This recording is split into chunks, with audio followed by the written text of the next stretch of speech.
اعوذ باللہ من الشیطان الرجیم، بسم اللہ الرحمن الرحیم۔ ڈسکور دی ورلڈ کے معزز دوستو، السلام علیکم۔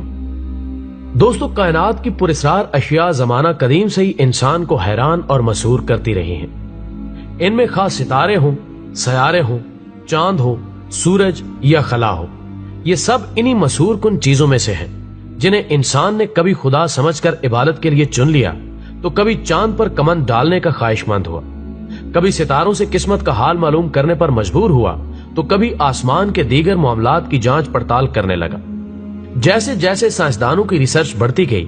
ویسے ویسے ہی کائنات کے رازوں سے پردہ اٹھنے لگا۔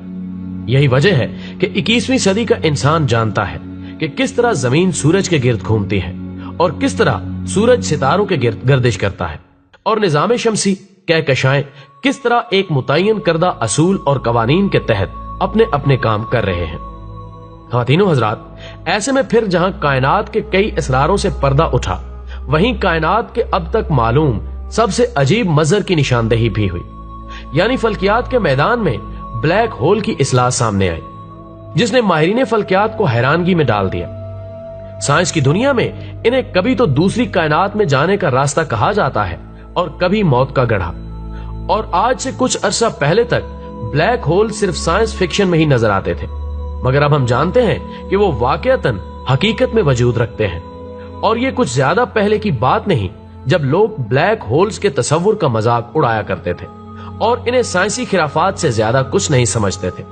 مگر اب لوگ انہیں سنجیدگی سے لیتے ہیں۔ اگرچہ ابھی تک تو یہ ممکن نہیں ہو سکا کہ ہم خلا میں کئی نوری سال کا سفر کر کے کسی ایک بلیک ہول تک جا پہنچے، اور نہ ہم ان کا براہ راست مشاہدہ کر سکتے ہیں، مگر پھر بھی ہمارے پاس ان کی موجودگی کے واضح ثبوت موجود ہیں۔ ناظرین، حال ہی میں سائنسدان عقاب یعنی اوکیلا نامی مجمع نجوم میں ایک نادیدہ بلیک ہول کو ایک ستارہ ہڑپ کرتے ہوئے مشاہدہ کر چکے ہیں۔ ان میں گرنے والی کسی بھی چیز کا وقت اس کے خاتمے کا وقت ہوتا ہے، خواہ وہ ستارہ ہو، معمولی سا مادہ ہو، توانائی ہو یا پھر کچھ اور، انجام صرف اور صرف موت ہے۔ اگرچہ یہ کائنات کی سب سے زیادہ تباہ کن طاقتوں میں سے ہے، لیکن پھر بھی کہکشاؤں کے ارتقاء میں ان کی تعمیر میں بہت اہم کردار ادا کرتے ہیں۔ دراصل بلیک ہول یعنی ایک ایسا ستارہ جو بہت زیادہ وزن رکھتا ہو اور ٹھوس ہو اور اپنی طرف کھینچنے کی صلاحیت اتنی ہی زیادہ ہو کہ اپنے نزدیک کی ہر چیز کو اپنی طرف کھینچ لے، یہاں تک کہ اس کی سطح سے روشنی بھی باہر نہ جا سکے۔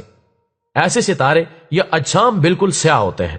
ان کی سطح سے کسی قسم کی روشنی کے اخراج نہ ہونے کے باعث انہیں دیکھا نہیں جا سکتا، مگر ان کے تجاذب کی کشش کی وجہ سے ان کا وجود محسوس کیا جا سکتا ہے۔ ماہرین فلکیات کے مطابق کائنات میں اس طرح کے ستارے بڑی تعداد میں موجود ہیں۔ ناظرین گرامی،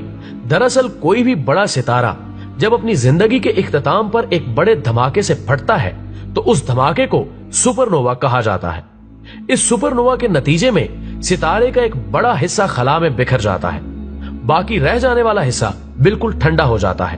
جہاں فیوژن کا عمل نہیں ہو سکتا۔ اس ٹھنڈے حصے میں کشش کی قوت بڑھتی جاتی ہے، جس کے نتیجے میں اس کا حجم کم ہونا شروع ہو جاتا ہے اور کثافت بڑھنے لگتی ہے،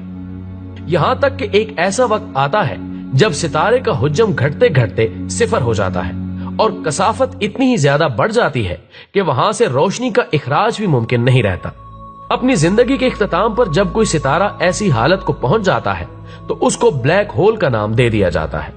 اس حالت میں وہ ستارہ ایسے پراسرار سوراخ کی مانند ہوتا ہے جس کی کشش اتنی زیادہ ہوتی ہے کہ وہ ہر چیز کو اپنی طرف کھینچ لیتا ہے۔ دوستو، بیشتر افراد میں یہ تاثر پایا جاتا ہے کہ اگر ہمارا سورج بلیک ہول بن گیا تو یہ نظام شمسی کے تمام سیاروں کو نگل لے گا،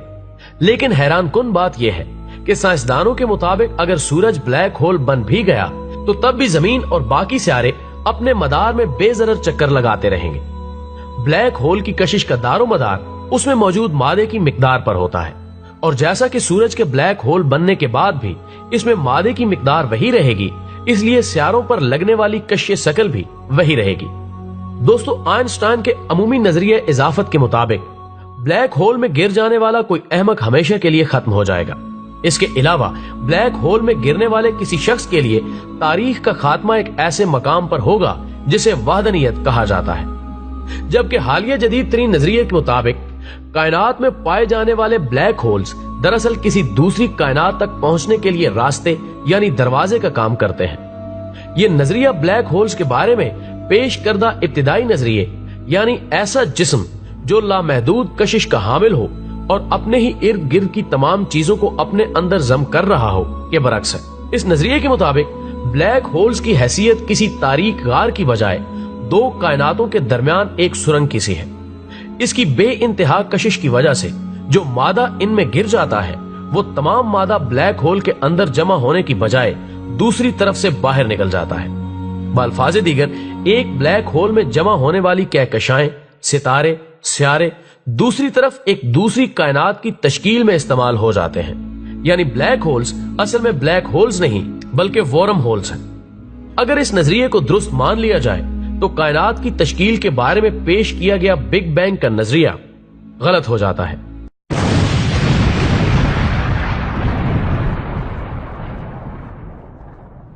یعنی جس کائنات کا حصہ ہم ہیں اس کی تشکیل کسی بڑے دھماکے کی وجہ سے نہیں بلکہ کسی بلیک ہول سے اخراج شدہ مادے کی وجہ سے وجود میں آئی ہے۔ تاہم یہ نظریہ درست ثابت ہوتا ہے یا اس کی جگہ لینے کے لیے کوئی اور نیا نظریہ سامنے آتا ہے، اس کا فیصلہ آنے والا وقت اور اس موضوع پر ہونے والی تحقیق ہی کرے گی۔ دوستو، اگر آپ کو ہماری آج کی کوشش پسند آئی ہو تو ویڈیو کو زیادہ سے زیادہ لائک کر کے ہماری حوصلہ افزائی کریں اور اسے فیس بک اور واٹس ایپ پر شیئر کرنے میں ہمارا ساتھ دیں۔ ہماری اگلی ویڈیو آنے تک اپنا، دوستوں اور گرد و نواح کے تمام لوگوں کا بہت سارا خیال رکھیں۔ اللہ حافظ۔